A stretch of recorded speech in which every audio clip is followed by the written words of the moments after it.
So, this isn't a story that happened to me, but it is a story that I've heard about by a very good friend of mine who goes fishing all over the world. He has had his own strange encounters, being an out-at-sea experienced fisherman, and having his hand at all sorts of bizarre creatures that we would never imagine dream of seeing. He fishes primarily off the coast of Australia, and has been in the southwestern region as of lately.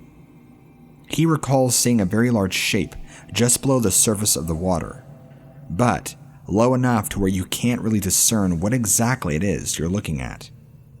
To give me a size, he was saying anywhere between 9 to 12 meters in length. Absolutely massive. Most great whites, to give you a perspective, range anywhere between 3 to 5 meters. The shape he described to me did not resemble that of a whale at all, but a very bizarre shaped looking fish. He couldn't explain further, but it awed him and several other experienced fishermen he was with on his boat. The creature never fully surfaced, but came up enough to see the shape and size of this behemoth. Then, he told me about a horrifying story that happened about 15 years ago with a bunch of researchers just off the coast of Australia. This occurred in the same southwestern region that he was fishing in. When he told me this, it literally gave me chills. Deep sea stuff and sea monsters kind of freak me out anyway, so this was just the icing on the cake for me. Again, about 15 years ago, there was a fellow whose name I don't remember is in charge of a sea expedition research team, and I believe he was in charge of tagging fish, specifically great white sharks. Well, apparently, this fellow tagged a 3-meter great white shark off the coast of Australia, in the same location at my friend and where he fishes at, and where he saw this really large shape underneath the water. The story goes on that on 4 a.m. on Christmas Eve, the shark was pulled down to about 580 meters of depth below the surface, which comes to around a depth of around 1,900 feet under the water, at an incredible speed. The temperature also rose from 46 degrees Fahrenheit to about 78 degrees Fahrenheit, which means that the shark and the tag went from swimming in the waters to ending up in the belly of another fish. That's the only way you're going to get that much of a drastic temperature change of 78 degrees. But here's where the question really remains.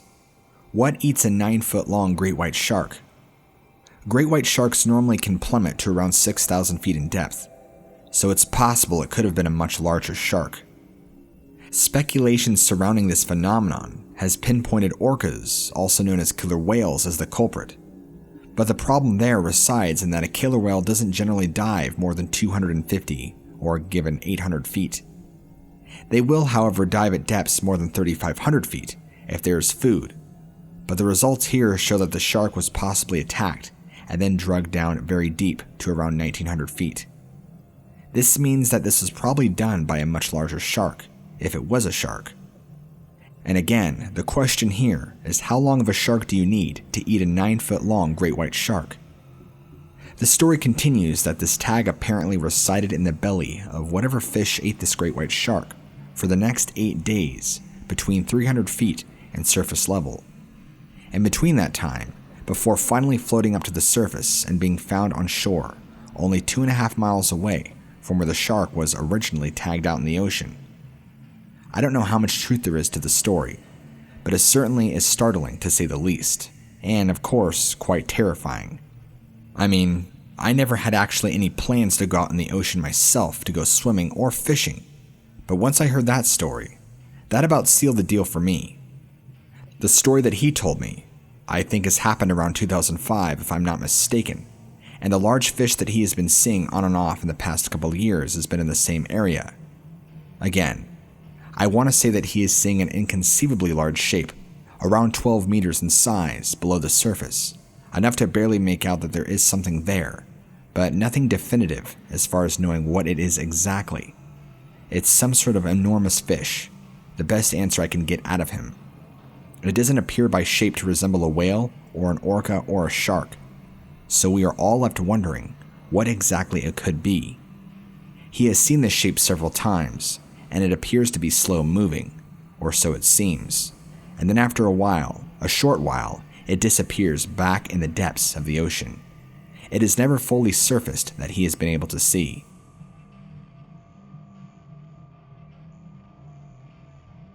I haven't done any sports fishing in a while, but I used to go at night off the coast of South Carolina for a few years rather loosely.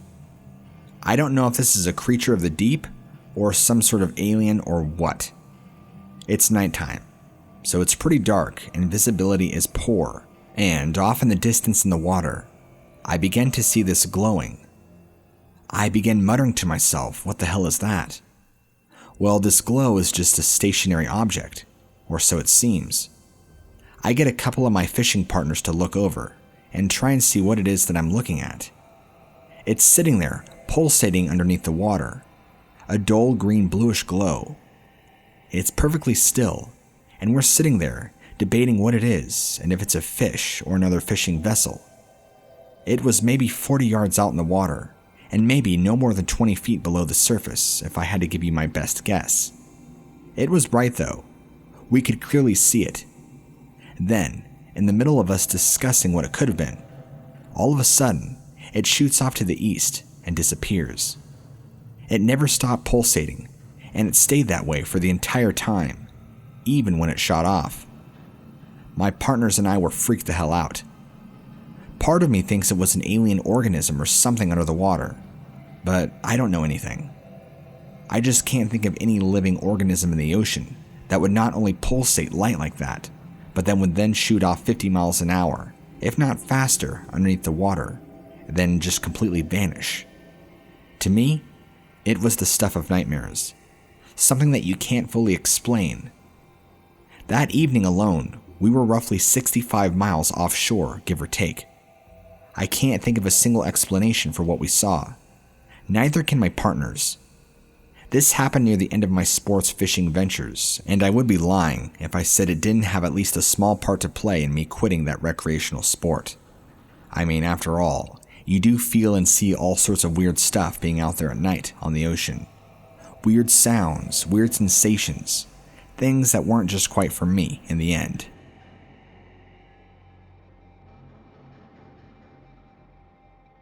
This happened to me during my tenure in the U.S. Navy.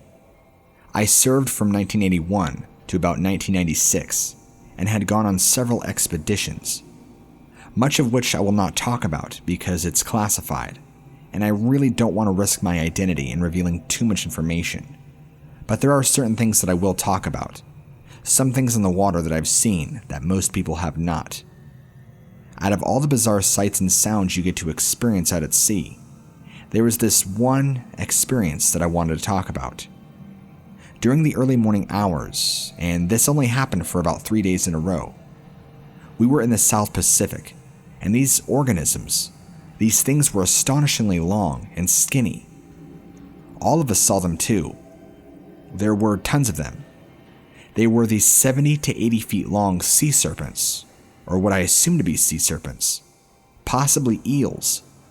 They were ghost white from head to tail, and what was strange is even though their length was something else, their girth wasn't at all what you'd think it was.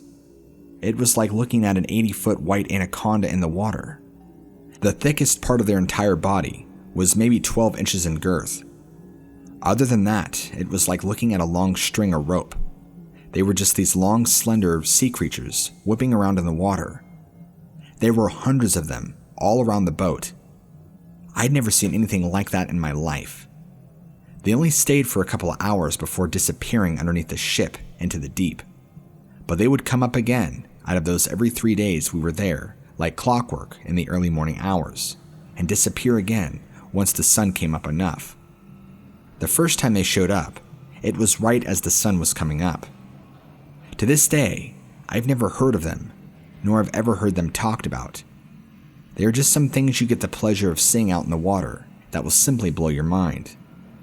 When I think back about it, I'm not really scared at some of the sights I saw, more intrigued because of how little mankind generally knows about the ocean and what dwells in it. Many people, like scientists, would like to think we know it all, but send them out on a ship, like many of us in the Navy, and you'll see some things that are worth talking about.